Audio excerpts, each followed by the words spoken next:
You can shed a tear that they are gone, or you can smile because they have lived. You can close your eyes and pray that they'll come back, or you can open your eyes and see all that they have left. Your heart can be empty because you can't see them, or you can be full of the love you shared. You can turn your back on tomorrow and live yesterday, or you can be happy for tomorrow because of yesterday. You can remember them only that they are gone, or you can cherish their memory and let it live on. You can cry and close your mind, be empty and turn your back, or you can do what they would want you to do. Smile, open your eyes, love, and go on. An inspirational quote written by David Harkins. In the summer of 2001, everything started out normal. Normal trips to see the family, normal time spent with friends and at home, and normal time swimming and playing games. But sooner than I knew it, this summer changed my life. This was the summer I learned what death really was. At this time, I didn't realize this was going to make me a stronger person, but in the end it did. I can remember when my great-grandma got cancer, and this was the first time I really learned about death. She didn't last long after they found the cancer. She was the one who always had sweets and stories to tell.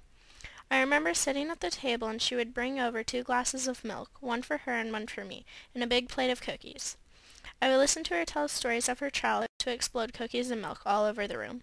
She was 86 when she died, so of course all her stories were from a long time ago. Even though I loved hearing them so much when I was younger, I know that now I would be a lot more interested in them. I remember going up to the little house in Lebanon to see my mom's side of the family, great-grandma and grandpa, Nan and Pop, aunts and uncles, and my cousins.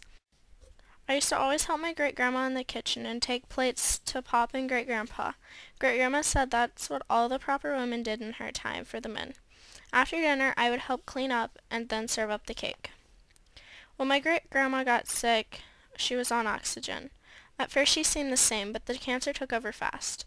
My Nan and Pop had to move in so they could help take care of my bedridden great-grandmother, cook for my great-grandpa, clean the house, help around the house, and more.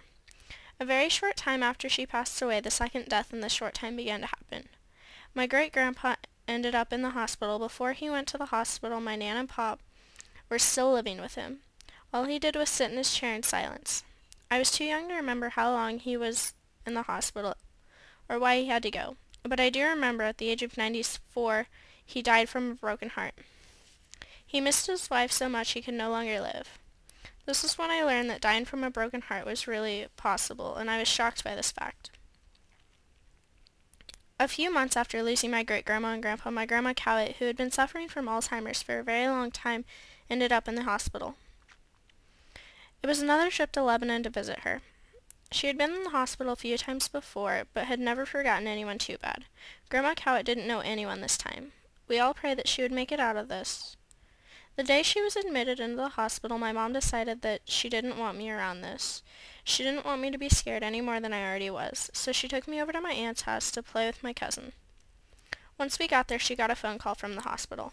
I remember standing in my aunt's kitchen, looking up at my mom's face and seeing the tears fill her eyes.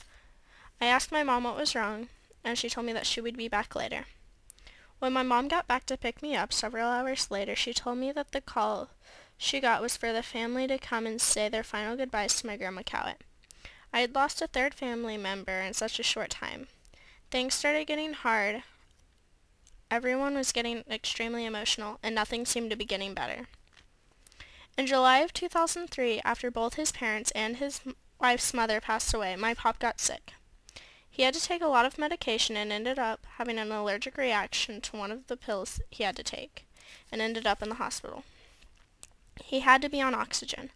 My pop hated this oxygen on his face. He always asked to take it off. Before, when he was in the hospital, we had to travel all the way to Lebanon to see him, but this time we only had to travel to Springfield. When I got home from school one day, my mom looked very upset.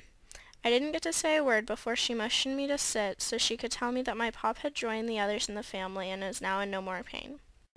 The doctor had told everyone to say their goodbyes because he wasn't going to make it much longer, and when my mom went in to say her goodbye, he took his last breath. I had lost another family member that I was close to.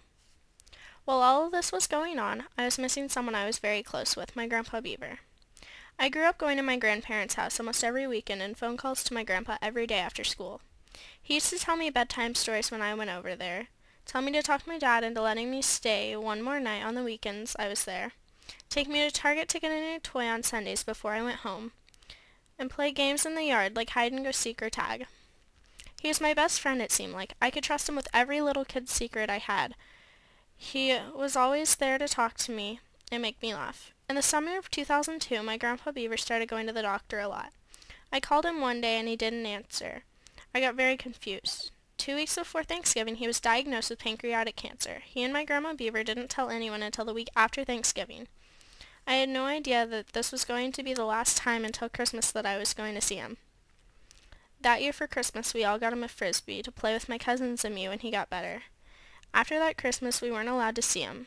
My Grandpa Beaver wanted my cousins and I to remember him the way he was before he got sick, the fun-loving guy he was. My dad went over there often to see him. September was nearing, and that meant that I got to see my Grandpa Beaver for the first time since Christmas of 2002. Everyone was super excited to get together again and see each other and Grandpa. The one thing I didn't know was this was going to be my last chance to see him and my final goodbye. If I would have known that, I would have come up with something better to say than just "see you later, alligator, and I love you." But I'm sure if he knew that this was going to be his last goodbye to my cousins and me, he might have said something better than "after a while, crocodile, I love you too."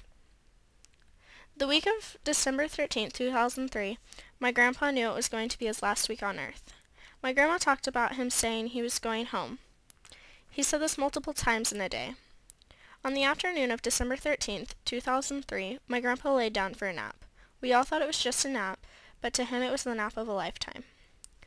It was time for him to say goodbye to everybody he knew and loved in this life. He went home just like he said he was. My grandpa no longer suffered from the pain and all the illness he had been going through from cancer. At his funeral, the grandchildren, including myself, wrote him letters and put it in his casket, which said "I'm going home" on it with a bird. The parents or his children all put pictures of them with him, the grandchildren, or any other pictures of him with somebody in his pocket on his shirt. We closed the casket and headed to Missouri Veterans Cemetery, where we had a 21-gun salute and white doves flew off after. As I watched the tears stream down everyone's face and my own, I began to think if I should really be as sad as I was. Of course I was going to be upset about losing someone I loved so much, but I should be happy for him. He was now in a better place, and he was no longer in pain. I couldn't help but wonder if anyone else was thinking the same way I was. This made me start thinking if I should have felt the same way when I lost the other loved ones in this long year. Thinking about everything made me go into depression. When I started 4th grade, I was still in this depression. My parents thought it might be a good idea to have me talk to the school, so they called up the school to make this happen. I went down to the counselor's office on a Thursday during music class. I remember walking in and being extremely confused as to why I was there, not realizing that it was due to losing so many close people in the previous year. I walked in and sat down as asked. When she started talking to me, asking me how my 3rd grade year was and how I was enjoying my 4th grade year so far. I told her about all the death in my family and how I was reunited with my best friend from kindergarten.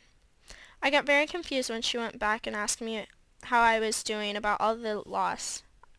This was not something that I wanted to talk about. This was something I wanted to get out of my mind because I wanted to be happy.